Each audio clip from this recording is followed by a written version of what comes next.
Alright, so Warfare might just be the grittiest A24 movie of the year, and it's directed by Ray Mendoza and Alex freaking Garland, so you already know it's going to be immersive and haunting as hell. This one follows a Navy SEAL platoon trapped inside a bombed-out house during the Battle of Ramadi in 2006. The entire film plays out in near real time, meaning you're right there with them. No Hollywood polish, no overwrought speeches, just chaos, sweat, and panic. Bad guys trying to get to our position. Inbound! Inbound! Find cover! 1 minute out! We have enemy on our building and all surrounding buildings. Performances from Will Poulter, DeFaro Wunatai, and Cosmo Jarvis are raw and unflinching, and the sound design will have your chest rattling. Now, it's not a fun war movie. It feels more documentary horror than patriotic spectacle. The realism is so stark it can feel emotionally distant, like Garland wants you to observe the trauma instead of feel it. It's brutal, beautiful, and absolutely exhausting in the best A24 way possible. Kathryn Bigelow is back with another tense political powder keg. A House of Dynamite locks viewers inside the White House war room as an unidentified missile hurtles toward Chicago. What follows is 2 hours of moral whiplash, bureaucratic panic, and looming existential dread. Bigelow directs it like a ticking time bomb. Crisp edits, low-lit rooms, and frantic whispers that crescendo into chaos. Steps to neutralize our enemies now. We will lose our window to do so. If we get this wrong, none of us are going to be alive tomorrow. Idris Elba commands the screen as a defense official caught between orders and ethics, while Rebecca Ferguson and Jared Harris chew through their dialogue like it's emotional shrapnel. The movie absolutely nails that suffocating tension Bigelow's known for. Think Zero Dark 30 with a side of Dr. Strangelove's seriousness. Sure, it's slow burning in places and way more about policy than explosions, but by the time the title makes sense, your pulse will be doing laps. James Gunn's Superman is hands down the boldest reboot the DCU's ever attempted, and it actually works. David Cornswet absolutely nails the earnest heart of Clark Kent, while Nicholas Hoult turns in a chillingly slick Lex Luthor, blending charisma with ice-cold calculation. The story follows Superman stepping into an international crisis where heroism collides with politics, propaganda, and the uncomfortable question, what if saving everyone makes things worse? He's an it. He's somehow become the focal point of the entire world's conversation. I will not accept that. Gunn's fingerprint is all over this, smart, funny, full of empathy, with just enough oddball energy to make Steel feel human again. Now, yeah, it's occasionally bursting at the seams with subplots, social commentary, alien threats, journalistic ethics, but when it soars, it soars. The aerial battles look jaw-dropping, and the score slaps hard enough to raise the hairs on your arms. It's not perfect, but this Superman might be the dawn of a new DC golden age, one with actual heart.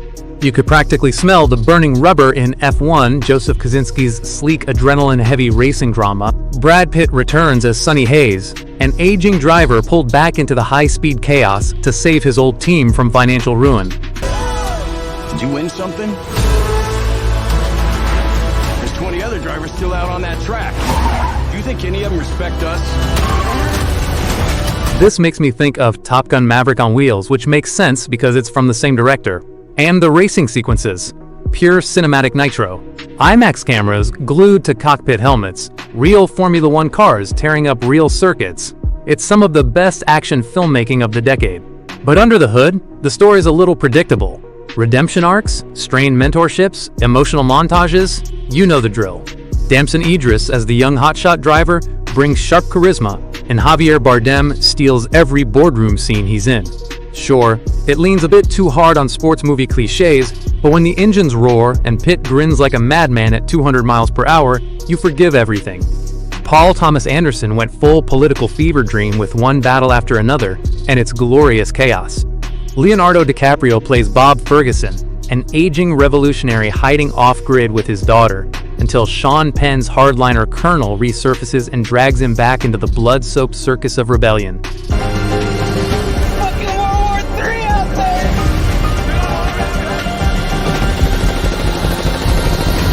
The film is sprawling, surreal, and shot like an epic war hallucination. Anderson mixes handheld grit with operatic symbolism. The performances are fierce across the board. DiCaprio toggles between guilt and rage like a man possessed, and Chase Infinity as his daughter is an absolute revelation. It's got car chases, strange ideological monologues, and emotional gut punches nestled between explosions. Now does it all hang together?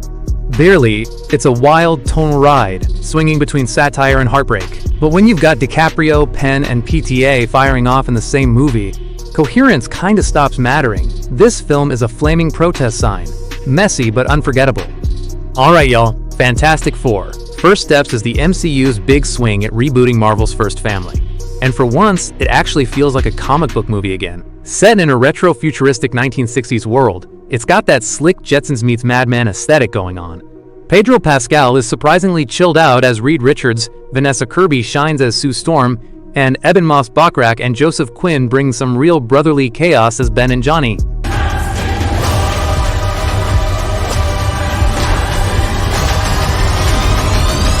Director Matt Shakman dials up the color, the cosmic weirdness, and yeah, Galactus shows up and absolutely eats the scenery. While there's enough spectacle here to make your popcorn nervous, the emotional meat sometimes gets overshadowed by the bombast. Still, Marvel finally nails that balance of family dysfunction and interplanetary wonder. It's Fantastic Four done with heart. Not perfect, but absolutely the spark this crew needed to take their first real step into the MCU spotlight. Tom Cruise's farewell tour as Ethan Hunt is nothing short of ballistic. In the final reckoning, he faces off against an all-powerful AI known as the Entity, a digital puppet master that makes Skynet look like Windows 95. Cruise and the IMF squad tackle globe-hopping chaos again, including one jaw-dropping set piece involving a nuclear sub that had my jaw on the floor. Your team has been betrayed, Ethan. All your secrets compromised. Everything. The scale is insane. Car chases, skydives, impossible climbs, and every single stunt reminds you Cruise might actually be immortal. That said, the plot's definitely bloated. It's juggling world-ending conspiracies, emotional goodbyes, and callbacks to 6 previous movies. It's messy, but damn, it's heartfelt. While it might not outdo Fallout in pure structure, Final Reckoning closes the book with sincerity and showmanship few action heroes ever get. Think bittersweet adrenaline, a cinematic mic drop from the man who literally risked his life for your summer thrills. Weapons is the kind of horror movie that crawls under your skin and refuses to leave. It's written and directed by Zach Kreger, yep, the Barbarian guy, and he cranks every dial to 11. Set in the eerie small town of Maybrook, 16 kids vanish overnight. No blood, no bodies, just silence. As Josh Brolin's worn-out sheriff investigates, the story splinters into haunting vignettes that reveal a sinister ritual led by Julia Garner's magnetic Gladys Lily. Come on, what am I looking at? Leave the investigating to the investigators. Kreger packs it with creepy folklore, shocking twists, and some seriously disturbing imagery, like sleep with the lights on level. The non-linear storytelling can be disorienting, and the emotional through-line occasionally frays, but the pure atmosphere? Chef's kiss.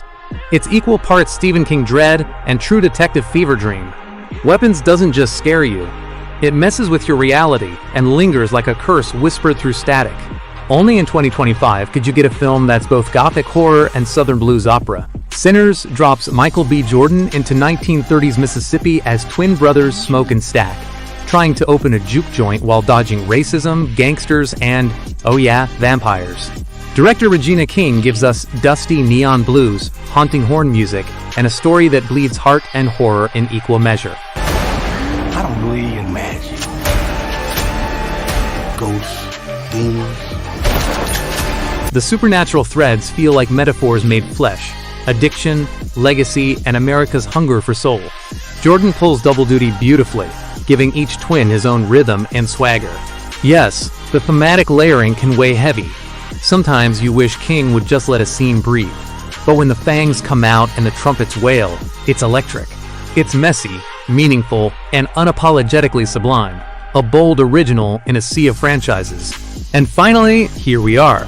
Marvel's Thunderbolts isn't flawless, but it's a bruised and brilliant mess that actually earns its place on top. This ragtag A-team of MCU anti-heroes gets roped into a Black Ops disaster run by Valentina Allegra de Fontaine. When the government turns on them, all hell breaks loose. This could get messy. No shit. You thought you were gonna be some great saviors? You can't even save yourself. This is Suicide Squad with a brain and better cinematography. Florence Pugh's Yelena anchors the heart, Sebastian Stan's Bucky brings world-weary grit, and David Harbour proves again why we need more Red Guardian. The mysterious new weaponized wildcard, simply called Bob, adds genuine intrigue and menace. The film's biggest flex is that it's dark but never dull, intense, sarcastic, and a little tragic. Sure, it leans on MCU tropes, betrayal, redemption, explosions, but the emotional punches land. If Marvel fatigue is real, Thunderbolts still finds enough spark to jolt you awake.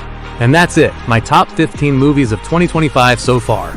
From cosmic chaos to Cold War claustrophobia, this year's been cinematic whiplash in the best way possible. Which one blew you away? Drop your favorite in the comments. I'm dying to hear your hot takes. If you dig lists like this, smash that like, hit subscribe, and ring the bell so you don't miss my upcoming videos.